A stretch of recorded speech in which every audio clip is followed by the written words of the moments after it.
Ng'ennaku z'omwezi 3 omwezi ogwokuna omwaka 2021 Kereziya w'Omukama eggwanga Uganda n'Abakristo okwetooloola ensi yonna bakeeredde mu kiyongobero olw'okufuna amawulire ag'okufa kwa Ssaabasumba Cyprian Kizito Lwanga abadde asumba essaza ekkulu ery'e Kampala. Cyprian Kizito Lwanga ng'ono yabadde mulamukkete mu kutambuza ekkubo ly'omusaalaba eryabaddewo eggulo limu, era bw'atyo obudde bwe bwawungedde n'agenda okwewummuzaako ng'era abantu abalala. Wabula essaawa ezimujja mu buliri nga ziyiseeko, abakulu baawaliriziddwa okugenda mu kisenge kye okulaba butya bwe yabadde asuze. Bano kyababuuseeko bwe basanze ng'omusumba Mukama yabadde amaze okumujjulula mu bulamu obw'ensi eno ng'ate amuyise mu bulamu obuddako, era ekyaddiridde kwabadde kwazirana na kuba biboobe. Cyprian Kizito Lwanga yazaalibwa ng'ennaku z'omwezi 19 omwezi ogwa January omwaka 1953 ku kyalo ky'Abakadde e Mukono mu Kyaggwe mu ssaza lya Kereziya ery'e Lugazi, era ng'ono obulamu bw'ensi eno abuwangaddemu emyaka 68.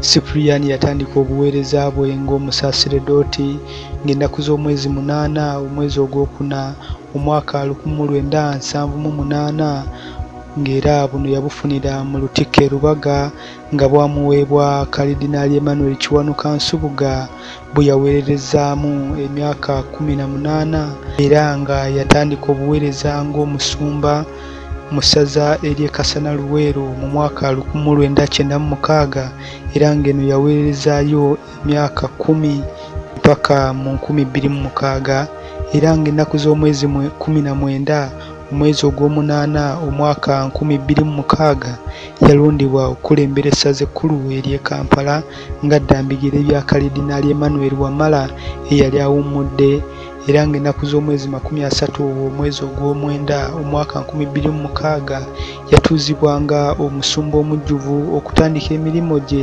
egy'obusumba mu buweereza bw'essaza ekkulu ery'e Kampala.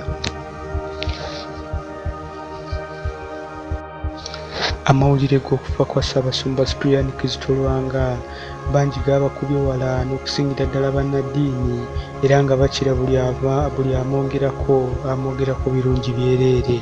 Abalabirizi w'ekkanisa ya Uganda Dr. Stephen Kazimba Mugalu mu bubaka bwe obw'okubagiza Eklezia Katolika ayogedde ku mugenzi ng'omuntu abadde alwanirira obumu n'obutasosola mu nzikiriza. Tubale tumanyi bulungi eddoboozi lye okulwanirira abanaku, abantu abasobeddwa, ate era n'okulaba nga wabaawo obumu n'okutambulira wamu, ebintu ebyo tunaamusaalirwa. Naye tumanyi nti nno asembedde kumpi okubeera ne Mukama waffe Yesu Kristo.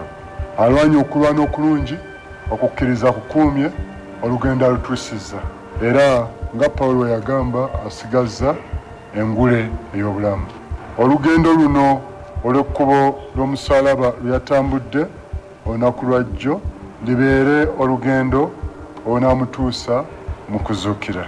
Eggulo twasibye ffenna kkubo ery'omusaalaba. Teri n'omu yategedde nti ekiseera ekyo Mukama abadde ateekateeka okumuyita. Tusaba Katonda abawanirire mwenna, awanirire bannayuganda.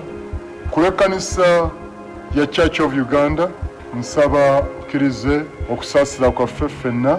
Tusaasidde nnyo Abakristu bonna, tusaasidde nnyo Obuganda, tusaasidde nnyo abakulembeze mu ggwanga lyaffe waggulu, tusaasidde nnyo bannakyaggwe bannange kubanga ye era nange ffenna tuzaalibwa Kyaggwe. Mu ngeri y'emu obulabirizi bwa West Buganda nga buyita mu Bishop Henry Katumba Tamale busaasidde nnyo Obukatoliki naddala essaza ly'Eklezia ery'e Masaka olw'okuviibwako Ssaabasumba ng'ate baakamala okufiirwa omusumba Yohana Batista Kaggwa.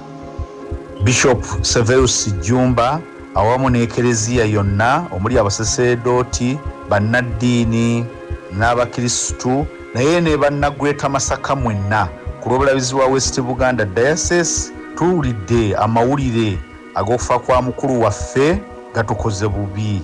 Kitalo nnyo tubasaasidde ate naffe tuwesaasidde. Twakayita mu kigambo kino ebbanga si ddene nga mukadde waffe Bishop John Baptist Kaggwa atuvuddeko. Kale no tukoseddwa ate mu nkovu, naye ebiseera tuli mu byakufa n'okuzuukirawo kw'omulokozi waffe Yesu Kristo. Katukakase mu mmeeme zaffe nti omuweereza ono nga bwe yeetisse omusaalaba ku lunaku olwo olw'amafa ga Kristo era anaazuukirira wamu naye. Yo mu bulabirizi bw'emityana Bishop James Bukomeko Saalongo anakuwadde nnyo olw'okufya kwa Ssaabasumba olw'enkolagana n'enteekateeka ze babadde balina. Abadde ateerudda mukadde wange ate nga mukwano gwange nnyo, era mwalaba omwaka oguyise bwe nali maze okulondebwa ng'omulabirizi yampita e Rubaga okunjozaayoza n'okunsibirira entanda ey'ebigambo ebirungi ate n'ebintu byampa ebitabo awamu n'ebimu ku byambalo by'obuweereza, era n'asuubiza okuyimirira n'obulabirizi bwaffe buno nga nsuubiza okumpa projects 4 okuyamba abantu b'ekitundu kino ekipya, era bye bimu ku bye tubadde tugenda okwogerako okulaba engeri gye bigenda okuba nga bituukirizibwamu. N'olwekyo nno tusaaliddwa nnyo kubanga abadde musajja ayimirira ku nsonga ayimirirawo ku lw'abantu. Bo obuyisiraamu nga buyitamu akolanga Supreme Mufti wa Uganda Sheikh Muhammad Kibaate bosaasidde nnyo ekereziya olw'okuviibwako omukulembeze atazikawo. Njagala kutwala omukisa guno okubagiza abaganda baffe abakatuliki bonna okuviibwako omukulembeze bwabwe Archbishop Lwanga. Tubakubagiza nnyo n'ennaku nnyingi, tusaba Katonda amulamule nga bw'ateekeddwa okumulamula n'embeera zonna nga bwe ziri, era tubagumya mubeere bagumu. Katonda ajja kubagumya era abeere ng'ababeera. Omulamirembe Dr. Cyprian Kizito Lwanga. Ng'abatuuze ng'abakubi b'eddembe ate ne gavumenti okutwalira awamu. Naye kirala tubeere nga tujjukira okwegayirira bannange. Mmoto y'eggwanga yaffe nnungi nnyo olw'Akatonda naki awo tunyumye kwerabira Katonda tuli kyagamba tuteeke mu nkola ate n'eggwanga lyaffe tuliwe ekiro kisaanidde. Kuba ekyennaku eyawaddewo eggulu ensi yonna yabirabye, abantu bafunye obubaka okuva mu mawanga agatali gamu babirabye nga tebabereze ku TV zaffe, naye ensi yonna yabirabye. Awo naffe tuswala